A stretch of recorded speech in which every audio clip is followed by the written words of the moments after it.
Tenemos imágenes del presidente de la República, primer secretario del Comité Central del Partido Comunista de Cuba, imágenes en vivo a la altura de las 8 de la mañana, con 2 minutos. Gisela García Rivero se encuentra exactamente en este lugar. Gisela.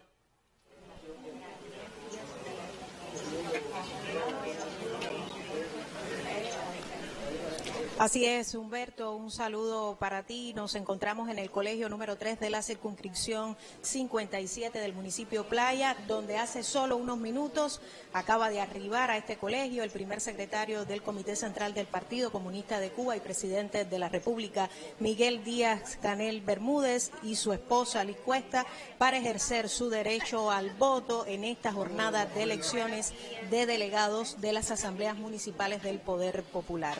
Lo ha hecho y lo hace en esta mañana luego de su visita exitosa por varios países, Argelia, Turquía, Rusia y China. En estos momentos saluda a los integrantes de este colegio electoral. Aquí podemos ver cómo inmediatamente, se alista la mesa electoral para verificar los datos del registro electoral.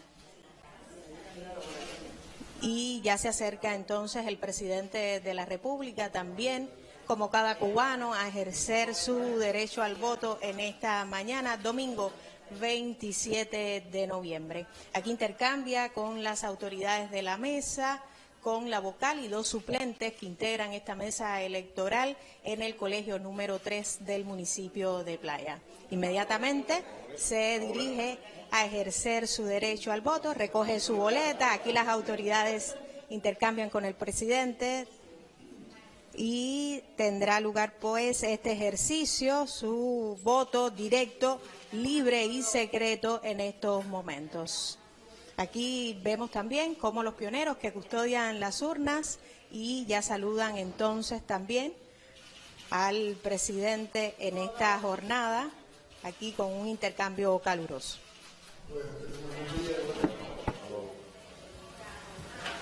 Y en la salida, por supuesto, ya después de ese voto. Saludos, buenos días. ¿Vinieron a votar? Todavía no hemos votado. ¿Cómo están? Bien, estoy. Voy a dar una valoración sobre este ejercicio democrático y popular que estamos haciendo hoy. Bueno, yo creo que ante todo es un ejercicio que implica varias cosas.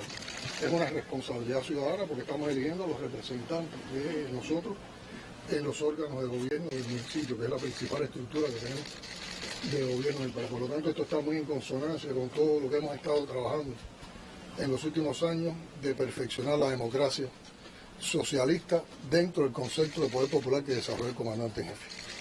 Y que cada vez vayamos más articulando los mecanismos mediante los cuales el pueblo participa, se toman decisiones a partir de las propuestas, de las críticas, de los debates que se hacen a nivel popular, las estructuras de gobierno donde están los representantes de ese pueblo, que son precisamente los que estamos eligiendo hoy, abordan y aprueban los programas de desarrollo en función también de esas prioridades del pueblo. Eso regresa a las comunidades entonces participan implementando lo que ellas mismas propusieron y ha sido aprobado por sus órganos de representación, y además participan en el control popular. O sea, alrededor de todo eso está la esencia de por qué entonces venimos con una responsabilidad ciudadana a votar por esas personas que nos van a representar. En segundo lugar, es un deber ciudadano votar. Yo creo que uno como ciudadano no puede estar de espaldas a quién va a representar al pueblo en todos nuestros procesos. Y es hacer uso de un derecho también que nos da la Constitución como ciudadanos. Yo creo que esto implica muy bien con todo el proceso de la revolución, con la cultura política de la revolución, con la participación ciudadana en los procesos fundamentales de toma de decisiones. Usted acaba de realizar una exitosa visita por varias naciones en medio de una campaña de descrédito contra la revolución. ¿Qué podemos decir qué trascendencia le concede usted a este proceso electoral en medio de la difícil situación económica que vive también la nación y por supuesto la población que hoy se dirige a sus colegios electorales? Bueno, el proceso electoral ratifica que Cuba mantiene la estabilidad política, mantiene su estabilidad social, independientemente primero del recrudecimiento de la batalla económica, la batalla de asfixia económica que nos están tratando de implantar para que la población, por el descontento, por la desesperanza, por lo agobio de todas las carencias, vaya al anhelado estallido social que tiene el gobierno imperial, que es aplicar la lógica imperialista contra Cuba, y que eso se refuerce con una campaña de descrédito, sobre todo en las redes sociales, en los grandes medios de comunicación, y que con nosotros hagamos esto demuestra que Cuba sigue su paso, sigue su camino sin detenerse. Esto contrasta también con otros ejercicios importantes de participación popular que hemos tenido en los últimos tiempos. Nadie pensó que podíamos llegar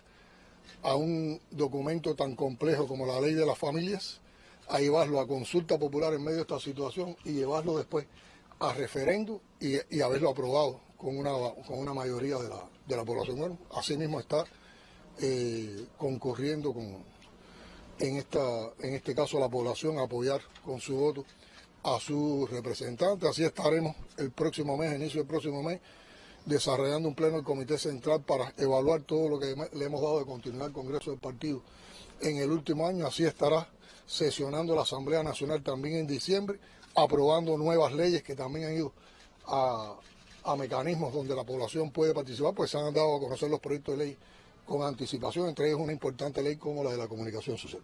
Ya refiriéndome a los resultados de la visita, que seguro que es un interés de ustedes, explicar lo siguiente. Primero, uno se da cuenta ahora que era una visita. Nosotros en un primer momento no queríamos estar fuera del país, porque hay muchas tareas complejas que tenemos que abordar en estos tiempos, pero uno tiene que tener en cuenta, sobre todo cuando se asumen responsabilidades como estas, que el tema de las relaciones internacionales, de las relaciones exteriores, de cumplir con nuestra política exterior, es una de las prioridades del partido, una de las prioridades del gobierno. Pero uno se da cuenta ahora de que era una visita necesaria y oportuna. En primer lugar, porque las restricciones que impuso la pandemia durante 3 años habían impedido los contactos personales, los contactos presenciales con importantes líderes mundiales, con líderes de países con los que tenemos una buena relación política y una buena relación económico-comercial, incluso países de los cuales depende mucho nuestro plan de desarrollo económico y social, porque tienen sus empresas, sus proyectos, conjuntos de cooperación y colaboración, un impacto directo en el desarrollo de nuestra economía. Y aunque con muchos de ellos, o con algunos de ellos, habíamos mantenido, sobre todo con China y Rusia, un diálogo político de alto nivel a través de llamadas telefónicas. Yo tuve en todo este tiempo más de 7 llamadas telefónicas con el presidente Putin, alrededor de 3 llamadas telefónicas con el presidente Xi Jinping. Participamos en diferentes eventos por la vía presencial, por la vía no presencial, online, propuestos por estos países. No es lo mismo la relación personal, poder entonces discutir cara a cara todo un grupo de problemáticas. Entonces, en materia de oportunidad y de necesidad, la visita tiene esa significación. Ya en resultados concretos. Primero, encontramos un alto reconocimiento, una alta sensibilidad con los problemas que enfrenta Cuba como parte del recrudecimiento del bloqueo, y después la coincidencia de esto con la pandemia y con todas las complejidades que están implícitas también en toda esta estructura de estrategia imperial contra nuestro país, y una sensibilidad. De ese sentimiento de comprensión y sensibilidad destaca entonces que todo el mundo lo primero que hace después que te plantea esa situación, cómo reconoce esa situación, cuál es la opinión que tiene esa situación, reconoce la heroica resistencia del pueblo cubano. Eso es algo que está presente en cada uno de los momentos en los que participamos en la visita, intercambiando con los líderes principales y también con otras contrapartes de sus gobiernos. Admira, uno siente un orgullo tremendo cuando líderes internacionales de la talla de los que pudimos con los que pudimos conversar te reconocen la resistencia del pueblo cubano. Entonces hay un hilo conductor: reconocimiento y sensibilidad con la situación de Cuba, admiración por la resistencia heroica del pueblo cubano, después la admiración de cómo un país pequeño, bloqueado, sin recursos, dio una respuesta más efectiva que la mayoría de los países del mundo a la COVID. Y ahí sale entonces el aporte de nuestros científicos, de nuestras vacunas, de nuestras investigaciones, de nuestro sistema de salud.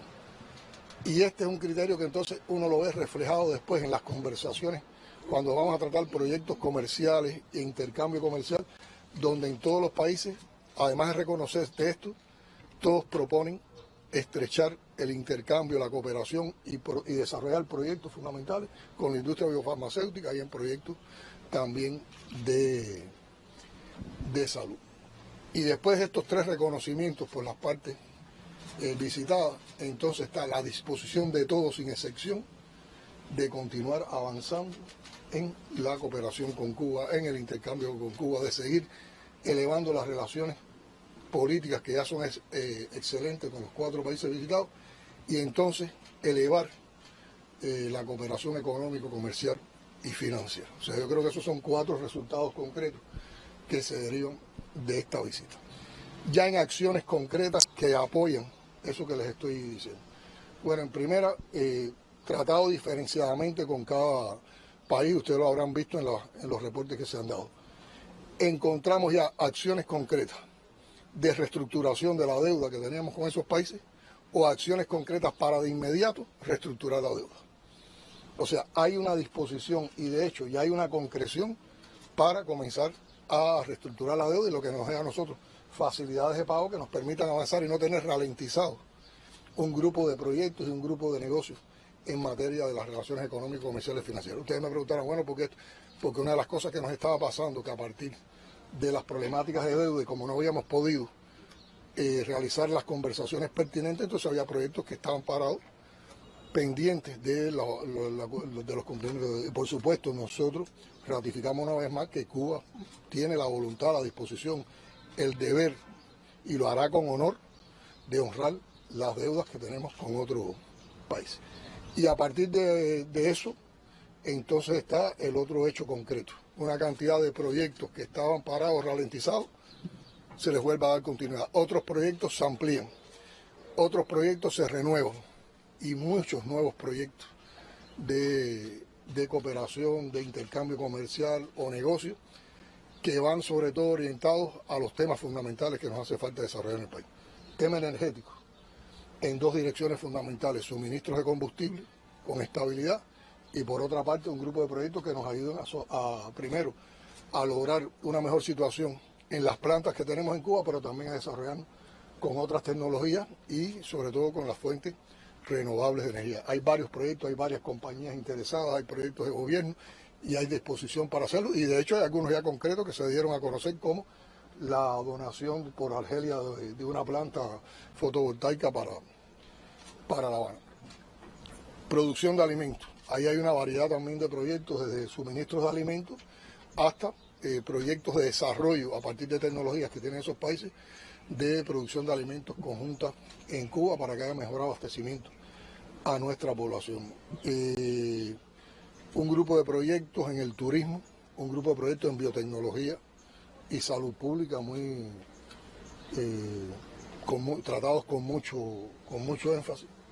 Por ejemplo, hay empresas extranjeras que dicen: nosotros tenemos mercado, nosotros tenemos industria, pero ustedes tienen los científicos y los productos que podemos desarrollar de conjunto. Hay un reconocimiento altísimo a ese desarrollo de nuestra revolución, que tuvo que ver mucho, siempre lo digo, con la capacidad visionaria de Fidel, de en medio del periodo especial, desarrollar la ciencia y la innovación en nuestro país. Hay proyectos en el orden de la industria manufacturera, de participación en el comercio interior a partir de lo que hemos aprobado, de la posible participación de inversión extranjera en el comercio interior, tanto mayorista como minorista, y hay mucho interés en un grupo de empresas.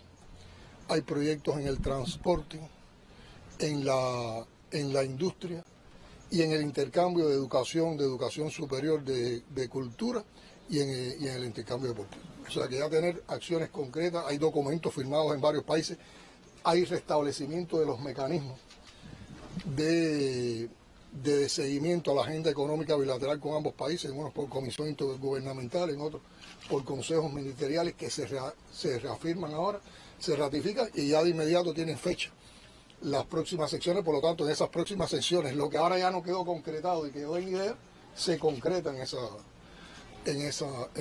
encuentros. La mayoría está previsto en los primeros meses del próximo año. Y un tema común que es priorizado y donde logramos conversarlo, ya en uno de los países está establecido, está resuelto, pero hay que perfeccionarlo y nosotros de inmediato tenemos que darnos a trabajar en eso, que es crear infraestructuras bancario-financieras robustas que nos permitan el intercambio financiero y bancario directo con esos países para evadir las sanciones y las medidas de restricción y de agresión del gobierno de los Estados Unidos como parte del recrudecimiento del bloqueo contra nosotros y también contra algunos de esos países, porque hay países, por ejemplo, como Rusia, que también le han impuesto sanciones. O sea que yo creo que con toda esa arquitectura bancario-financiera, entonces podemos apoyar de una manera mejor también la realización de esos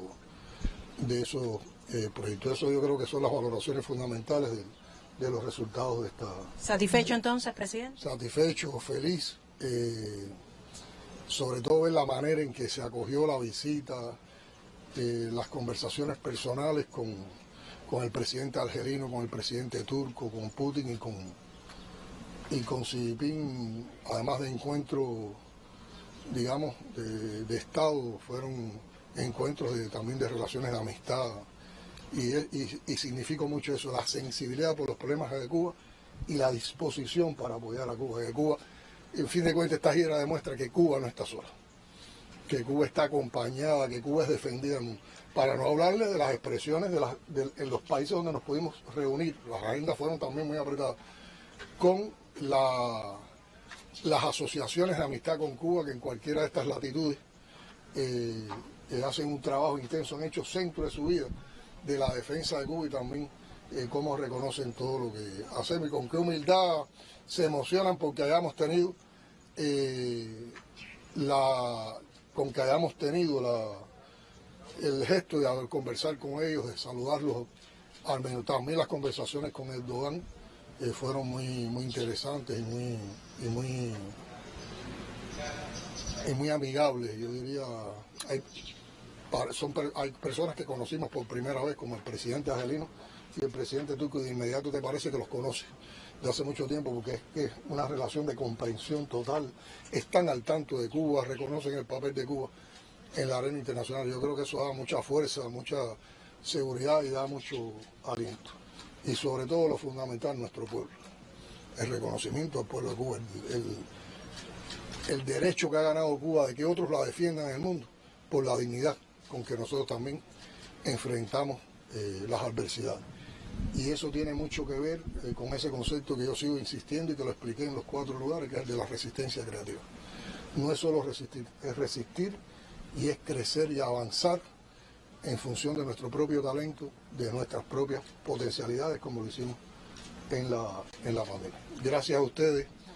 Disculpen que me retire, pero estoy en un viaje tranquilo.